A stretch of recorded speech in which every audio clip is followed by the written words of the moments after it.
Hello,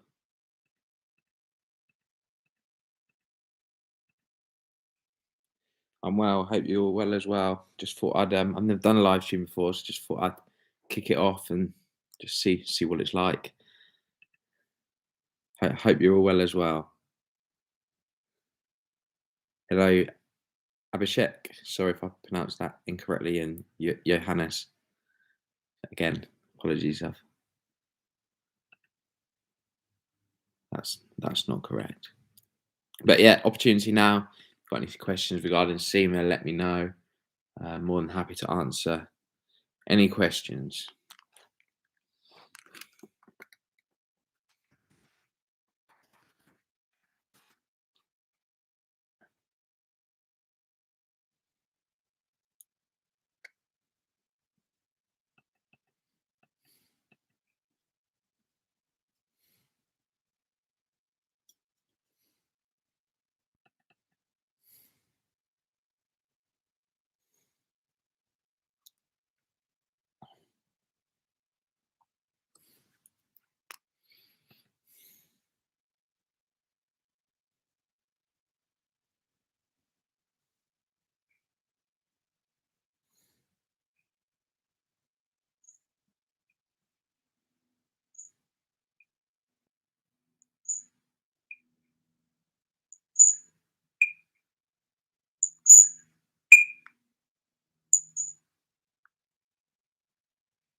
Couple of good questions there, I guess. First one, scale of 1 to 10, how difficult can you say SEMA exams are? I think you have to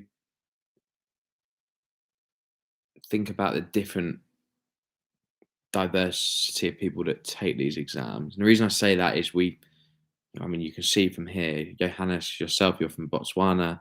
Abhishek, I'm not 100% sure where you're from, but the first language of SEMA is English, which obviously for some will be will make it more difficult than for others. So for me, my native language is English.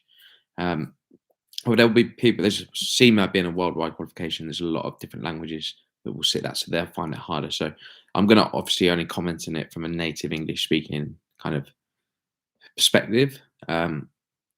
And it all depends on how it's particularly like the case of the exams. You need a very, very good use of the English language to score well.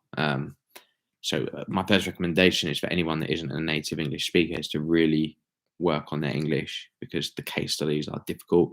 It requires um, a certain structure to answer questions in order to get the marks you need.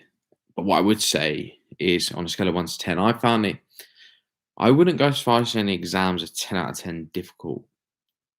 A lot of it you may have already done previously. So for me, for example, at university, I've seen a lot of the material before. So it wasn't a 10 out of 10. But I would say it's a difficult one, but on a scale of 10 out of 10, I'd probably say 7 or 8 out of 10. They're not rocket science, but they require the work in order to pass them.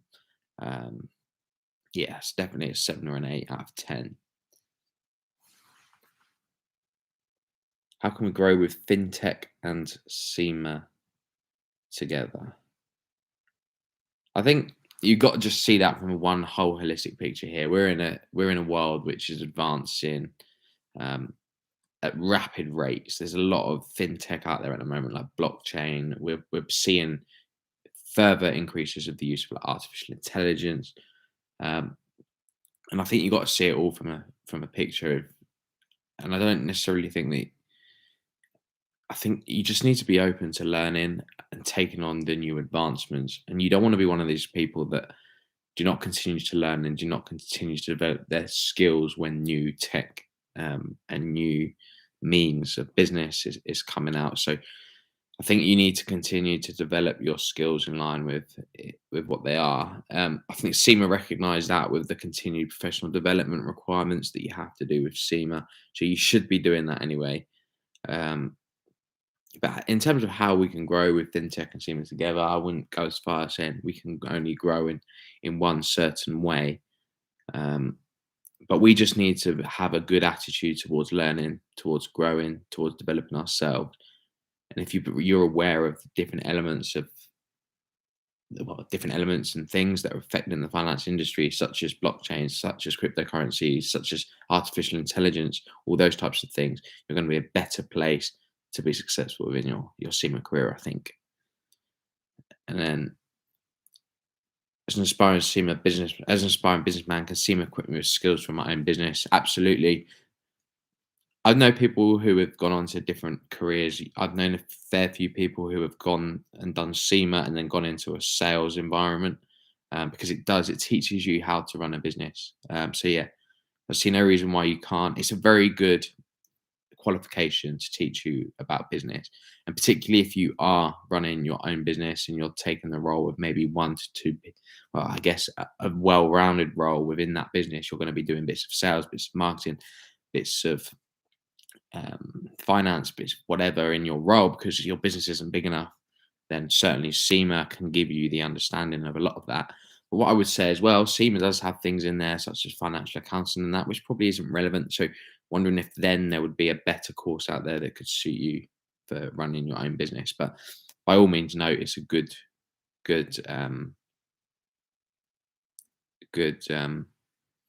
qualification to run your own business. Has anyone become self-employed after being a decision man offered business plan advice once?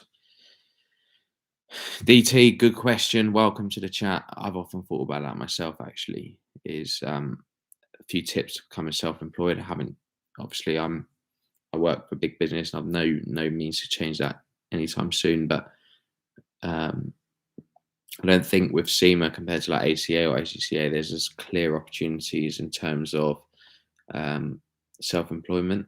So I think if you was to be as an ACA or an ACCA qualified, you can sign off accounts. I think you have a very clear route. Sometimes I think self-employment on the SEMA side of things may be a bit more jaded, but what I would say is probably consultancy and working in financial departments of other businesses is probably the route you would go down with a SEMA qualification.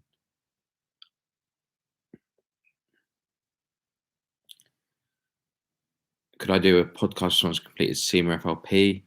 I try my best to sort something out like that. However, what I say, SEMA FLP is very new, so I mean, there's not going to be many people who've started SEMA FLP yet. It is difficult for me as well to know much about FLP because it's not even launched in the UK yet, so that's difficult for me. Yeah, as I say, I'm trying to get more FLP content out. I'm trying to leverage my contacts at SEMA to try and get some access to the FLP platform, whether that's just a test environment, to see if I can get some access and identify or see what it's like, because I finished a couple of years ago, so I have never been part of the FLP program. So I'll be honest, I don't know what, apart from reading on the SEMA website and learning about what SEMA FLP is, I have no experience with FLP. SEMA is so underrated compared to other financial qualifications. Would I agree with that? I mean, yeah, I guess so. The reason being though is you've got the management accountant, which just runs the business, which I guess a lot of people would say you don't need the qualification to be able to do that. Whereas financial accounting is you have the ability to sign off accounts and audit the financial statements, which I can see. But hey, look, you need to know what your career aspirations are, and if your career aspirations are to just work in a business, then don't feel like put off because people think it might be undercompared. And I certainly know in the UK, SEMA is seen on par with ACA and ACCA. And if you're mature enough, you'll know that someone does SEMA because that's the career they aspire to. For me, for example, I always wanted to work in a large business and understand and help a business grow. I never had any or never interest in auditing a company's books or something. I just find it's a bit dry and a bit boring. And I certainly look at the auditors that I work with in the past, and I just would not want to be doing their job. Yulia, hi. Any study tips for P1? Yes. Make sure you know your. So I always come back to the same study tips, right? You've got I say three. You've got two main types of questions. You've got your qualitative questions, which are your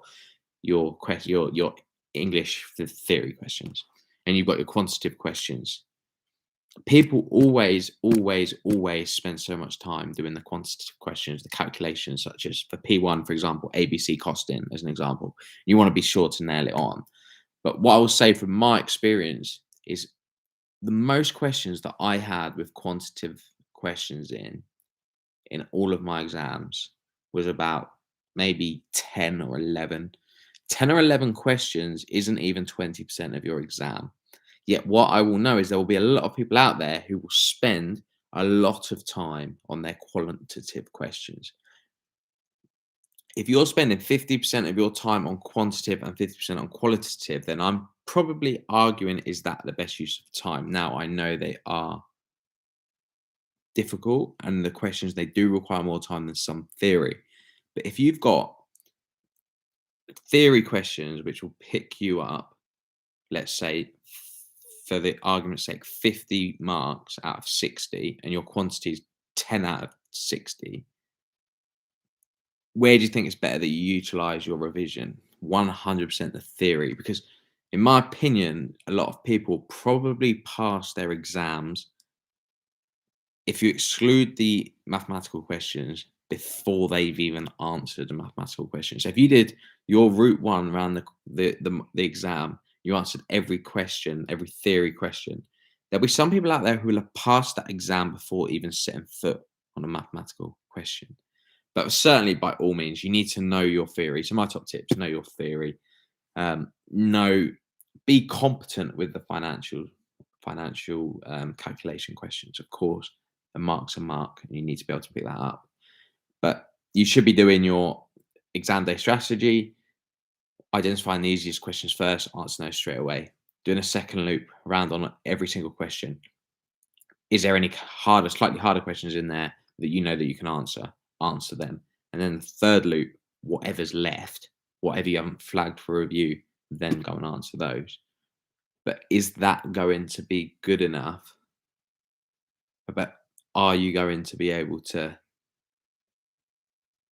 You might not even have the time to do this calculation questions. You might just be stabbed at the dark at them. So if you're struggling on 3 or 4 of the questions, well, you might not even look at them. So yeah, certainly spend sufficient time on the theory. Don't spend too much time on the calculations, although you do need to know and understand how to do them. And yeah, just don't sit your exam before you feel ready. People fail exams. Don't feel afraid. You need to push it back a couple of days to push your exam back a couple of days. But yeah, just work hard. There is no, like with all exams, it's not rocket science, but there's no special remedy to pass your exams. You just got to work hard, be confident you know all the syllabus, feel confident you know all the calculations, feel confident that if you had a question that you can answer them. And just make sure you do enough past questions and mock exams. Ricardo, welcome. DT, welcome. Ricardo, I'm well. Hope you're well too. Johannes, I filmed that internal and external audit question actually earlier today. That video will be out on Wednesday, and I answered that question. It'll be a 1 minute, so I'll leave that there for you to come back to on Wednesday. And DT, can you sign off accounts with SEMA? Isn't there a limit? Yes, there is. I think the limit, if I remember, is 5.6 million GBP. So yeah, you can sign accounts off, but it's not very high. The threshold isn't very high. So if you are wanting to be an accountant, then I would probably recommend SEMA. I mean, if you're doing it as like a little side hustle income and you want to sign off accounts of 5.6 million, then by all means go for it. But if you want it to be your full-time job and you want to be successful, I'd recommend you probably go for a different qualification. Hello, Anjali. Do you recommend you do ACCA and both and SEMA both, or should someone go? I get asked this question a lot, actually. ACCA and SEMA both. I think what you got to look at when you make that decision is what's the override. What can you do with ACCA and what can you do with SEMA? Can you do ACCA? can you sign off accounts with ACCA? Can you be a management accountant with ACCA? The answer to both of those is yes. Can you sign off accounts with SEMA? Yes, as we just touched on, up to about 5.6 million GBP. Can you become a management accountant with SEMA? Yes. What's your career aspiration? Well, I want to be an accountant that has an unlimited threshold. Why would you then study SEMA? Do you want to be a management accountant? Yes. Well, in that case, then SEMA, ACCA, doesn't matter. But I certainly would, by all means, no, there's no point doing both. What's the point? They're both equally recognised qualifications, ACCA and SEMA, and there's just really no need to do both. It's a waste of time. Do one. Someone isn't going to look at you with two qualifications and say, "Oh, they're better than that person." You need one. That's all you need to be recognised in the accountancy profession. So no, don't waste time. You're better off spending your time once you've got your first qualification to get some more work or work hard, work to earn a bit more money on the side or something outside your full-time job rather than education. I think that you can educate yourself too much, and I think ACCA and SEMA would be completely pointless. I certainly wouldn't be doing ACCA now after doing SEMA.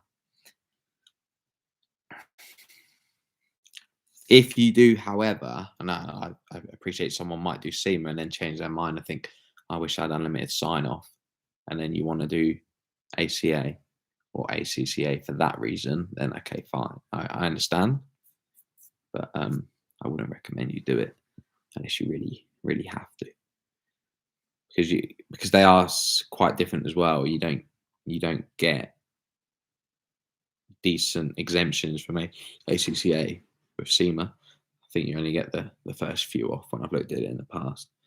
So I wouldn't even say you get the benefit of having loads of exemptions and then being able to do it with like 2 or 3 exams. I think you have quite a few exams to do.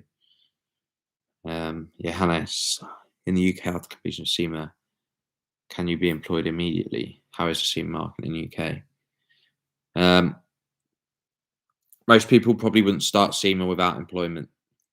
In the UK, most businesses, mine included, will pay for your qualification.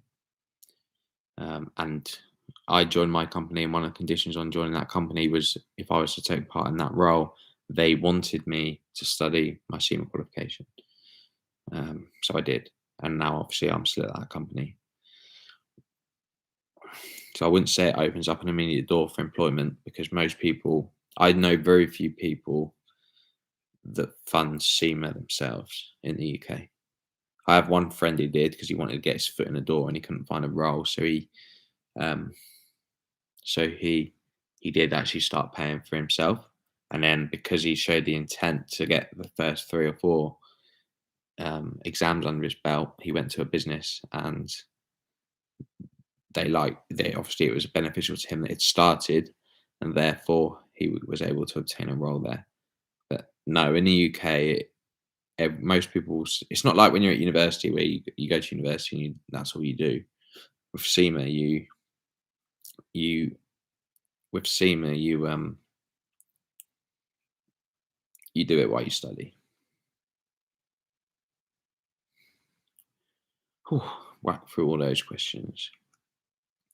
Of course, on this as well, on this channel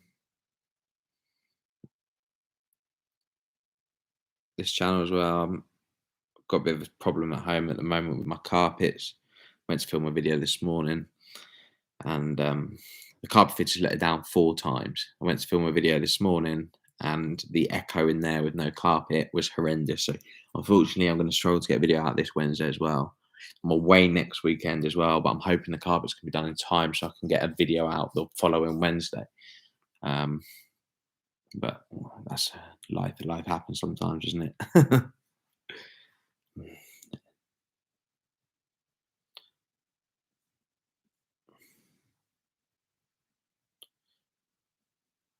Is part-time job counted in per? Yes, I think so. It's just work experience. However, one thing I'm not too sure about with part-time work is SEMA specified 3 years of work experience. They don't. No, my assumption is that should be full-time work experience. but it's a bit of a grey area, I think, with part-time work experience. So, as I'm not 100% sure, I would recommend that you consult SEMA on that one and ask that question yourself and see what advice you get given. But I would suspect it is full-time work experience. But there's nothing to say that you can't once once you have your 3 years work experience, that you can't then use your part-time work experience on top. Johannes, what's the highest mark you got in your SEMA exams? Want to set a target for myself. Now I'm going to be open and honest with you here. I didn't smash and really I didn't really annihilate any of my exams. I think my highest mark was about 118. I'll be honest, I passed all of them the first time, but I had a mark of 100 in there. I had a mark of 101 in there. Majority of my marks were around 105 to 110. I'm not that clever. I have to work really hard. So for me to get 100 was quite solid. With my case studies as well, my results got worse as from operational through to strategic. So I think operational got 113 on the case study. I think management I got about 105, and then strategic I got 94. I didn't feel like my strategic case study went very well, but at that point I've been doing it 3 years, well 2.5 years. I was done, and I was happy with my 94. But I wouldn't really worry about your pass mark. And I know I shouldn't say this. I'm in a good position here, and I shouldn't you act with integrity like the SEMA code of conduct. But the truth is, you need a certain amount of marks to pass. No employer cares what mark you got on your exam. All they care about is whether you pass. So if you are getting 150 out of 150 on your case study exam, well, I'm sorry, but that 50 marks, what time you've used to get those 50 marks could better have been used on the next exam to help you pass that exam. And that's the truth. It's personal pride and whether or not you want to go to an awards dinner. That's the difference. If you want to be a high performer, then go for it by all means. Don't let me put you off. But what I would say is being a high performer is very genetic, I think. Some people are just naturally very clever. That wasn't me. I had to work really hard to get the pass mark, not just be very clever. So I was very happy to work very hard, pass them all first time, which is what I did. And then I was happy. Why do you think FLP hasn't come to UK yet? I don't know. Good question. Being one of the biggest markets for SEMA, I thought it would have as well, but I don't know. I wonder whether they trial it in other markets first before putting it into the UK. See how it got on. I wonder whether it's something to do with the fact that the native language for SEMA is English. Therefore, they are encouraging English people to do the exam route. If your native language isn't English, then the exams are very tough. Therefore, it's beneficial for non-native English speakers to do the FLP. But what I would say is the FLP is fantastic for people now who want to do SEMA. I'm sure there's a lot of people out there who have done it already that would have loved to have done FLP. For me, I think I would have stuck with the exams, but there would have been some people out there. But yeah, I don't know. I don't know why. MBA versus SEMA. Quite easy for that one. SEMA. It depends. I don't know I don't know, Suya, where you are from. I don't know what the attitude in where you're from is on an MBA versus SEMA, but certainly in the UK, the SEMA is professional qualification and is the highest level of qualification you can get in the financial industry. Masters, MBAs, degrees, they're all second fiddle to SEMA, ACA, ACCA. Which module did I enjoy? Cool, I'm struggling to keep up here. Which module did I enjoy? I used to like F because of the financial accountancy standards and things. I felt they're quite easy to use, and it felt like that's why you were doing it, because you wanted to be an accountant. I didn't like E. I don't like theory. And P I quite enjoyed because it was like the investment appraisal, ABC costing, those different types of methods that I could use.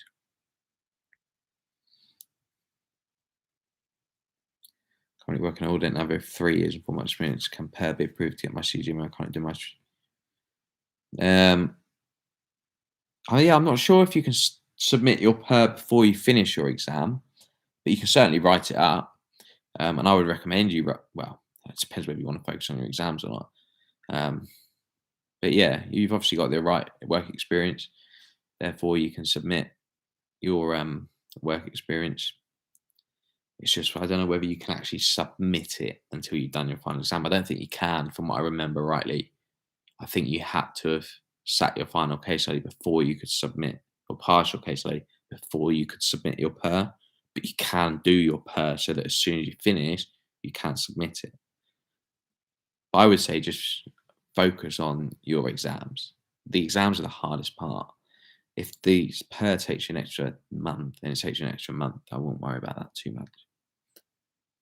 Johannes, I like your honesty. Thank you. That's what I'm here for. I want to be honest, open.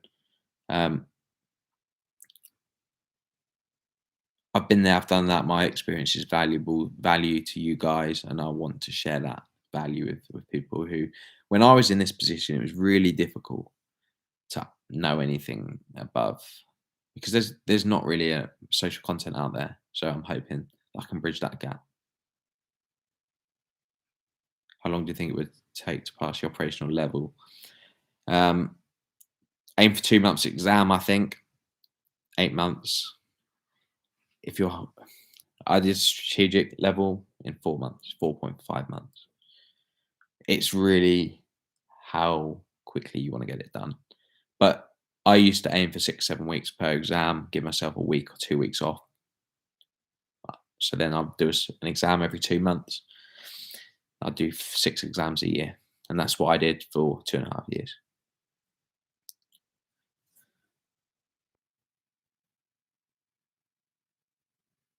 I wouldn't recommend, I think 1 year is actually very slow. I'll be honest. That's what SEMA recommend, 10 to 12 weeks per module. Um, I think you can definitely do a lot quicker than that. I did 6, 7 weeks, did half the time they recommend. As I say, strategic case study, I did each exam in 4 weeks. And then the case study, sorry, each objective test in 4 weeks, and a strategic case study in 6 weeks.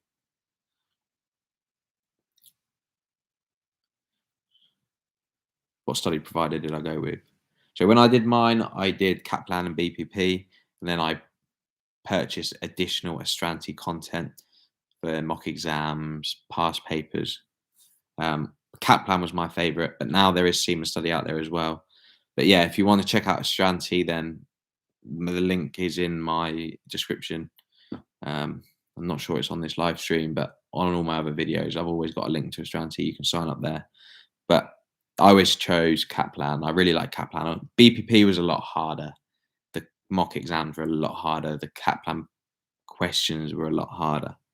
Sorry, the Kaplan questions were more to the level because at the time, Kaplan was the recommended provider of tuition from SEMA. Therefore, it was more reflective of the SEMA exams. But now you have got SEMA study, and I actually think I'd probably do that if that was me. After SEMA, what was your lifestyle?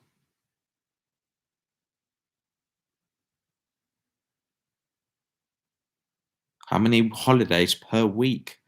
Whew, wish I could do one holiday a week. And what was your lifestyle? This is what I do. My lifestyle, I just enjoyed life after that. I went to work, come home, went to the gym a lot. But the trouble is, COVID hit, so we didn't really do a lot. But look, chill out, enjoy life, go to the gym, be healthy, exercise, see friends, have fun. SEMA ruins your life for 3 years. You need a break afterwards. How many hours do I work a day? I work 8 till 5 most days. There are times I have to work more hours, but traditionally, not very often. I'm very good at one of my strengths is my time management and my ability to work productively. And there's a lot of people out there who who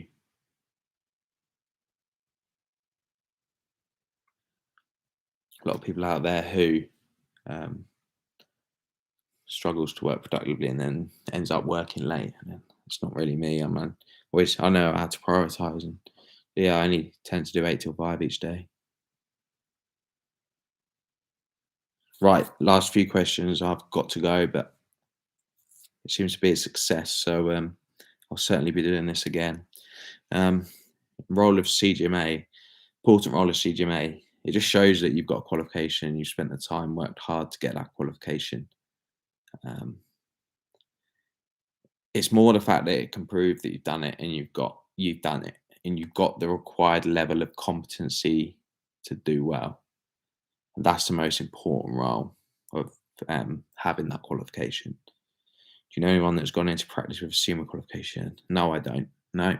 That's one thing I don't actually know, is someone who's gone into practice with a SEMA qualification.